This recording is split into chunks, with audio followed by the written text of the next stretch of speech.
I'm Spencer Martin here in Bozeman, and it is Championship Saturday, ladies and gentlemen. But it all started as one mother's way of keeping her daughter close to home. Tonight, you're going to see two teams who really need a win as the regular season starts to dwindle down and the playoffs are on the horizon. Reporting in Billings, Spencer Martin, Montana right now.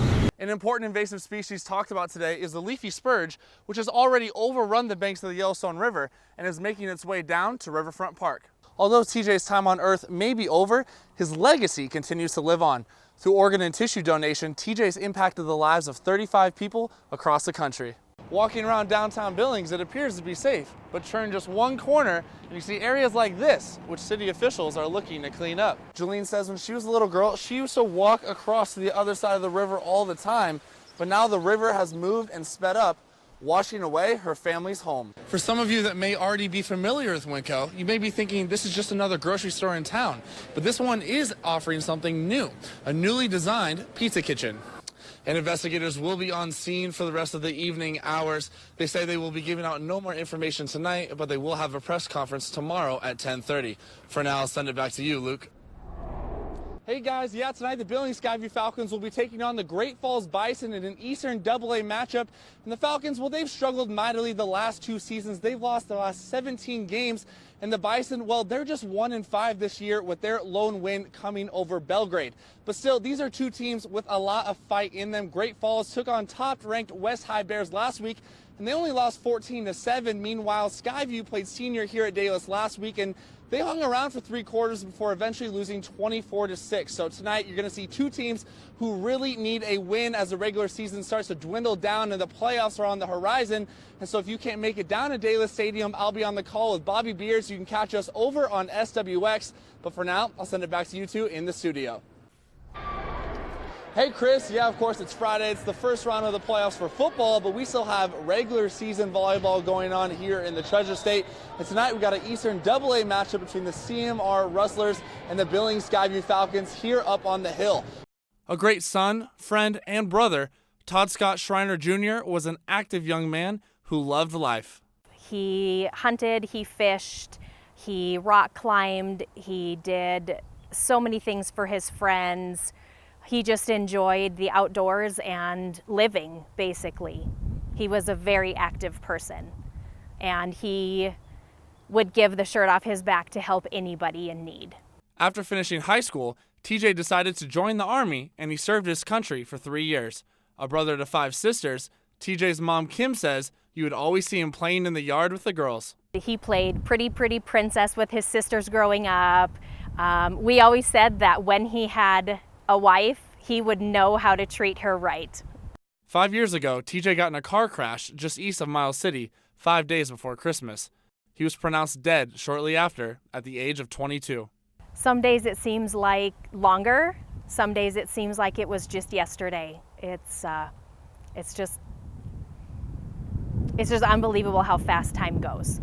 And on this Mother's Day, Kim keeps her positive attitude, and while she remembers what she lost, she remains strong for her family.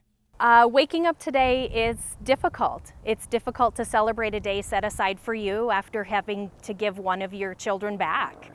But you have to realize that life goes on, and there are people in your life that need you and need the best of you, and you can take your moments to be sad and think about what you've lost.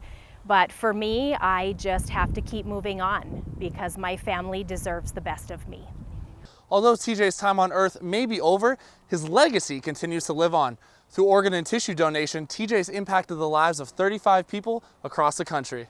Amazing. I know that he is looking down on all of us and all of those people and guiding them through life. It's probably the greatest gift he's ever given. TJ's heart is now in California, one kidney is in Alaska, and his liver, among other organs, are now in Washington State. Along with other bone and tissue donations, TJ has given others a chance at a new life. Just an overwhelming amount of gratitude that they acknowledge our loss and they acknowledge the grief that we've had to go through in the last 5 years, but so grateful. Kim speaks with some of those organ recipients frequently and has become an advocate, raising awareness for organ and tissue donations.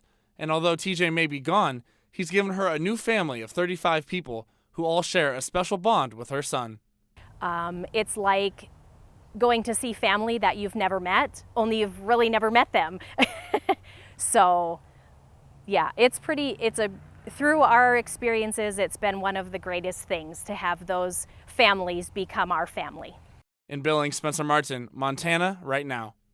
Swanky Roots is producing all kinds of leafy greens for Montana out of their greenhouse using their aquaponics system. But what is aquaponics? Aquaponics is the combination of aquaculture, which is raising fish in tanks, and hydroponics, growing plants without soil. So we're able to grow leafy greens year-round without the use of any pesticides, herbicides. We don't add any fertilizers, so it's naturally grown year-round right here in Montana. Swanky Roots raises bluegill fish, which provide waste. Then microbes convert that waste naturally into nutrients in the water. The floating plants then filter that water, absorb the nutrients, and the clean water is returned back to the fish. Growing this way, we're able to raise a head of lettuce with 7 times less water than out in the field. And water is such a valuable resource and becoming even more so. And so I just think it's really important to think about sustainable ways of growing. Swanky Roots began construction in 2016 and started selling fresh greens to the community last spring. Now they're in grocery stores all over the state and in top restaurants in Billings like the Fieldhouse and Sassy Biscuit are using their delicious leafy greens. Swanky Roots is paving the way for hydroponic agriculture in Montana, but it all started as one mother's way of keeping her daughter close to home.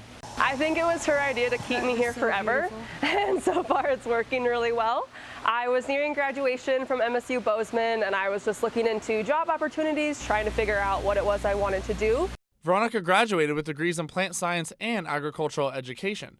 Worried Veronica may have a tough time finding a job, her mom proposed the idea of running a greenhouse at home in Billings. She had I like to say 5-10 degrees because she had all this education, and where was she going to go? And I didn't want to see her going anywhere else. So really I did put a little behind it to keep her around. The mother-daughter duo made it their mission to provide healthy, fun ways to keep their family and their community healthy. Now their aquaponics greenhouse is the largest in the state and is starting to change the way people think about farming. But maybe the most important thing of all, Rana achieved her goal of keeping her daughter close to home. I mean, family's everything. If you don't have family and healthy family, then it just, I don't know, just dear to my heart. I get to come over here and see her every day. And in Billings, Spencer Martin, Montana, right now.